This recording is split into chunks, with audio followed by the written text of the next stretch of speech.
भगवंताशी एकरूप झाल्यावर सर्व आनंदच आहे. भक्त झाल्यावर माणूस ज्या आनंदात असतो तो आनंद वर्णन करून समजणार नाही. जिथे दुःखच नाही तिथे आनंद हा शब्द तरी सांगायला कोण असणार. अनन्य भक्त व्हावे आणि तो आनंद पाहावा. भक्ताला सर्व ठिकाणी आपण आहोत असे दिसते. म्हणजे सर्व चराचर वस्तू ती भगवत रूपच पाहत असतो. एखाद्या खोलीत सर्व बाजूंनी आरसे ठेवले असले तर कुठेही पाहिले तर आपल्याला काय दिसेल? आपल्या स्वतःशिवाय दुसरे काहीच दिसणार नाही. म्हणजे सर्व ठिकाणी एक भाव झाला. तिथे दुःखाचे कारणच नाही, तिथे सर्व आनंद असतो. त्याप्रमाणे फक्त भगवंताशी एकरूप झाला तिथे आनंदाशिवाय दुसरे काय असणार. जे याचप्रमाणे जगात वावरतात ते आपल्या आनंदात राहूनही इतर लोकांप्रमाणे वागत असतात. तुकारामांनी अशा स्थितीत राहून लोकांना सन्मार्ग दाखविला. समर्थांनीही ती सांभाळून सर्व जगाला व्यवहार केला आणि इतर लोकांना आपल्या पदाला नेले. आपण कधी त्या आनंदाकडे जाण्याचा मार्ग पाहिलेला नाही, म्हणून ज्यांनी तो आनंद पाहिला आणि ते सदैव त्या आनंदातच राहतात त्यांच्या सांगण्याप्रमाणे वागणे हेच श्रेयस्कर आहे. म्हणजे गुरु आज्ञेप्रमाणे वागावे.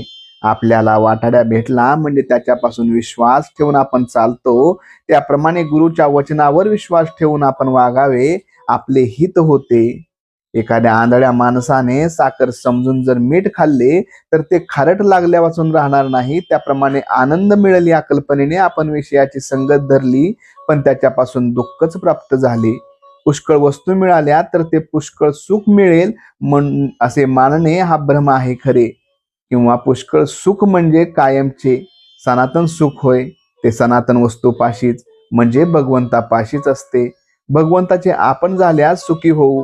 तोंड गोड करण्यासाठी जशी साखर खावी लागते तसे आनंद प्राप्त होण्यासाठी नाम घ्यावे लागते.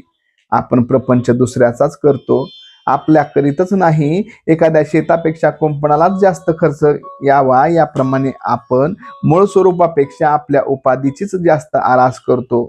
आपण सर्व मिळवतो, सर्व ठेवून जावे लागते.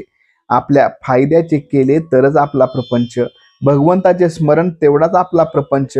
आपण आईबापावर, नवरा बायकोवर, मुलांवर, नातेवाईकांवर, शेजाऱ्या पाजाऱ्यांवर सुखासाठी अवलंबून राहिलो तर सुखी होणार नाही. आपले दुःख किंवा यातना जर कोणी नाहीशा करील नाही तर मग दुसरा कोणी आपल्याला सुख देईल ही कल्पना कशी खरी ठरेल बर.